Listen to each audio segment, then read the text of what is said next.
Malgré le confinement et l'interdiction de certaines activités, la filière bétail-viande continue de garantir l'approvisionnement des ménages.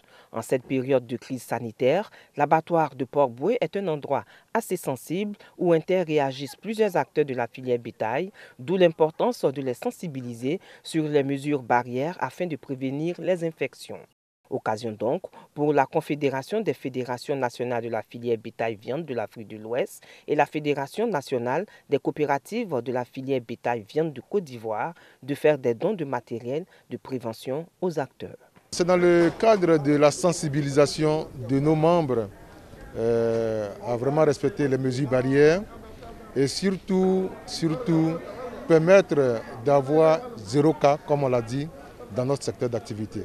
Nous avons reçu un don pour remettre aux acteurs du secteur de la filière bétail qui exercent au niveau de l'abattoir de Port-Bouët, afin qu'ils puissent vraiment respecter tout ce qui a été mis en place comme mesures barrières afin d'éviter toute contamination au niveau de l'abattoir.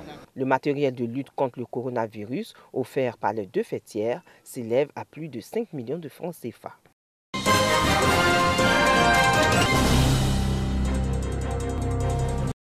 La mère de toutes les organisations sous-régionales ouest-africaines ne veut pas manquer à l'appel dans la lutte contre la maladie à coronavirus.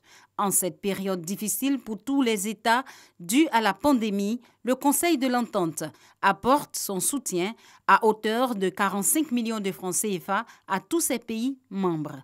Dans ce budget, la Côte d'Ivoire reçoit une enveloppe symbolique de 5 millions de francs CFA. Le secrétariat exécutif a débloqué 45 millions en donnant 5 millions à chaque pays, 5 millions pour une organisation de jeunes ici même en Côte d'Ivoire qui regroupe l'ensemble des jeunes du Conseil de l'Entente et 15 millions pour aider à la réflexion pour la sortie de crise. Le Conseil de l'Entente salue par ailleurs les importantes décisions du gouvernement pour faire face au Covid-19. Sur le terrain, l'institution contribue également à faire barrage à la pandémie par des actions de sensibilisation.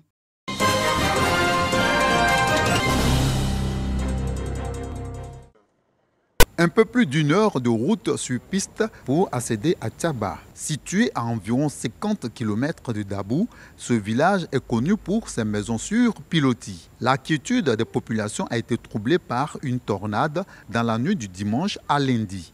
Une partie de la toiture de l'habitation des instituteurs mitoyenne à l'école du village et toute la charpente de la quasi-paroisse Saint-Jacques ont été emportées par un violent vent.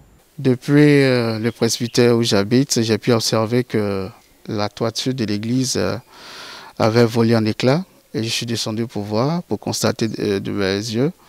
Effectivement, le constat a été triste. C'est un désastre total.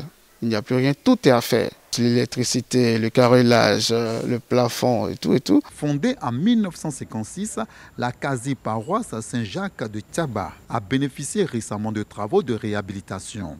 Le président du Conseil des sages dénonce la qualité des travaux de la charpente exécutés sans le consensus de tous les paroissiens. Ça fait de la peine. Une grande toiture comme ça, sans fil d'attache, sans rien. On lui a dit, tous les étrangers qui venaient au décès ici nous disaient que le travail a été mal fait. C'est devant nous que cette église a été construite. Mais c'est pour la première fois que cela nous arrive, malgré les grandes tornades qu'il y a eu dans cette région. L'émissaire de Monseigneur Jean-Salomon Lesoutier de la paroisse Saint-Marc de Trois-Rouges de Yopougon apporte la consolation de l'église catholique. Il faut, n'est-ce pas, consenti par la communauté en une nuit, pas en ruine. C'est vraiment la désolation, j'imagine, et c'est la peine. Et cette peine-là est partagée par son Excellence Monseigneur Jean-Salomon Lesoutier qui apporte, n'est-ce pas, son soutien spirituel à l'ensemble des chrétiens de la quasi-paroisse de Tiaba. La quasi-paroisse Saint-Jacques a une capacité d'accueil de près de 500 personnes. Ce village lacustre compterait plus de 5000 habitants.